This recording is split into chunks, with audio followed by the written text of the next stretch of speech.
Karena ini Roma 3 ayat 3, semua manusia telah berdosa. Tapi ketika kita lahir, ada yang tahun 60, ada yang tahun 75, ada tahun berapa. Ketika engkau lahir, nggak mungkin kau tiba-tiba punya otak muncul.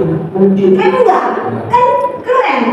Tiba-tiba orang 5 tahun pertama, engkau muncul-munculnya, pinjam-pinjam orang, betul kan? Pasti rambutmu lagi ganteng-gantengnya, pasti pinjam orang aja ganteng kali. Ditimang-timang pasti kan? Ketika itu besar. Bukan gambar Allah yang muncul, gambar sini, ya kan, yang mengaung-ngaung di dalam iblis, ya kan. Jadi itu yang merusak gambar Allah yang ada pada kita. Jadi kenapa sama orang bertanya? Mungkin di lapas-lapas saya bertanya, kenapa lah hidup saya seperti ini? Kenapa lah hidup saya berakhir di tempat seperti ini? Tak pernah terpikir saya ada di tempat seperti ini, maksudnya di lapas atau di hutan. Pertanyaan itu sering orang tanya ketika dia dalam keadaan putus asa. Sebenarnya banyak hal. Saya kasih contoh satu. Beberapa hari yang lalu saya ada di lapas yang lain. Ya, terus ketika ini memang Tuhan juga disampaikan. Saya bertanya, adakah di sini yang mau bersaksi? Tak ada yang tahu. Saya tanya, tidak ada kalian dapatkan sesuatu yang luar biasa dari Tuhan? Mungkin dalam minggu tiba-tiba dari ujung sana ada yang angkat tangan. Dia cuma bilang angkat tangan gitu. Ya kan ruangannya luas, tugas. Saya sudah maju, dia bilang takut saya nggak bisa maju saja sini. Sama-sama saya berdiri sama dia di sini. Saya tanya, kamu yang bersaksi ya? Belum lagi dia ngomong menangisan dia, apa itu? Kenapa Pak nangis? Saya nggak bisa kasih mikir sama saya. Oke, kalau begitu mikir sama saya, Bapak cerita sama saya. Saya usah dengar yang lain. Nanti saya yang menyampaikan kesaksian. Dia cerita lah, Pak. Saya ini korban jebakan narkoba. Saya ada di sini bukan saya, Bu. Saya ini korban. Karena mungkin dia polos atau dia agak lambat dia mengekspresi sehingga dia menjadi korban. Jadi saya Bu jadi korban. Saya nggak tahu apa-apa, saya nggak tahu. Jadi saya masuk ke sini sudah dikereng yang mungkin seminggu. Kemudian ada kabar di telepon istrinya, Pak, aku hari Sabtu datang. Dia masih dikereng. Ya, pikir kalau dikereng mana mungkin jumpa istrinya udah seminggu lebih ya kan? Udah seminggu. Jadi dia bilang gini. Dikereng dia bilang, kalau memanglah kau ada Tuhan, keluarkan aku dari sini. Aku mau jumpa sama istri dari Kereng. Berapa hari dia sini Kereng? Hah? Sehari. Masih seminggu, belum boleh kan? Tapi itu yang dibilang sama Tuhan. Tuhan, aku itu sama istri. Kau tahu aku gak salah Tuhan. Aku mau jumpa istriku besok hari Sabtu. Itu hari Rabu. Gak mungkin dia belum. Kata-kata dia membuka.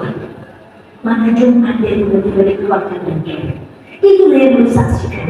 Pertanyaanku sama dia, kalau kau merasa gak pernah melakukan hal yang misalnya kalian jebaknya, pertanyaan, apakah kau di luar sering bergereja? Pertanyaanku itu jawabannya membuat aku tercengang. Dari kecil Bu tidak pernah aku ke gereja. Wow, luar biasa. Bukan masalah dia datang gereja, tapi luar biasa cara Tuhan memperkenalkan dirinya untuk menangkap dia. Ada bukan salah. Kalau tidak dia masuk ke lapas itu, dia tidak tahu siapa. Maka dia menunggu. Tuhan ingin memperkenalkan dirinya kepadanya. Mungkin di luar, kalau tidak bisa, kita lihat pakai apa dengan? Tapi dengan memasukkan kewajiban. Kau mengenal Tuhan. Bahkan dari mulutmu mengeluarkan kalau betul kau Tuhan ada, keluarkan aku dari sini. Itulah yang kau saksikan setiap hari. Saya bilang dan membuat dia mengerti. Pertanyaan untuk tempat ini, ada yang serupa itu? Tidak pernah dia dari kecil. Tidak ada kunci bersama. Yang lalu nggak ada justru yang kita. Tadi kau kasih tahu yang namanya, kau yang kau siapa namanya itu. Ya, nggak pernah dia gereja dari kecil. Kan ada di gereja dari kecil apa sekolah minggunya kan? Waktu sekolah minggu baik kali kita kan? Sering dikasih buku sekolah minggu dan lomba kan? Masih bagus gambar dirimu.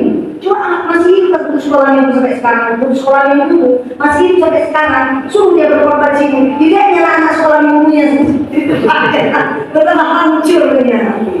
Kalau dia tak mengenal gambar dia minggu. Oke, Tuhan tetap mengenal sehat hancur-hancurnya kita pasti kenal siapa kita. Ya, tapi dia tidak akan pernah membuang kita karena kita sangat berharga. Jadi dosa lah yang merusak gambar diri kita. Gambar itu tak hilang, tetap ada gambar Yesus. Ketika engkau datang sama Tuhan Yesus, sekalipun kau berada di mana, kau datang sama Tuhan Yesus, gambar itu akan tercetak kembali dalam diri. Ya, Yeremia 18 ayat 6. Coba, ayo. Yeremia 18 ayat 6, 2, 3. Yeremia 18 ayat 6. Ya. 2, 3. Masalah itu tidak dapat bertingkah kepada kamu seperti April ini. Hai kaum Israel, demikianlah firman Tuhan. Sungguh berbeda dengan tangan April. Demikianlah hai kaum Israel. Amin. Jadi Allah itu udah sampai di sini mungkin dia sesatnya lihat bangsa Israel yang jujur. Udah dikasih makanan mana, dikasih perlindungan, dibelahkan laut, tetap jujur juga buat dosa. Selama lainnya Tuhan mau, tapi tetap juga berbuat dosa. Maka Tuhan menyuruh nabinya, Nabi Yeremia, sini dulu. Tinggi dulu kau ke gang sebelah ujung itu, belok kanan, belok kiri, paling ujung itu lah, situ lah kau. Itu memang kau teriu, masuk kau sini. Maka pikiran Nabi Yeremia sih. Ketika Yeremia melihat apa yang dikerjakan oleh tukang peri itu, dilihatnya tukang peri itu sedang mengerjakan bejana. Itu kan ada di putar-putar itu ya kan? Tentu ada bisa lonjong lah, ada bulat lah. Akhirnya cantiklah hasilnya. Bisa berasbak, macam-macam itu kan dari tanah liat kan? Maka Tuhan bilang, Yeremia, kau lihat itu ada tanah liat dari menjadi bejana. Begitulah aku membentuk setiap manusia yang jujur kayak tanah liat. Ku bentuk dia menjadi bernilai. Mungkin peok-peok dari tanah liat ini, belok-belok dan bentuknya tidak berbentuk lagi. Saking jujurnya, saking bandelnya, saking tidak mau bertobatnya. Tapi aku Tuhan, pemilik setiap orang. Aku pemilik mereka. Tuhan pemilik kita akan membentuk orang yang sudah peok-peok itu menjadi indah seperti bejana. Pertanyaannya, kalau bejana dibentuk sama tukang peri, yang merasa kesakitan siapa? Tanah liat kan?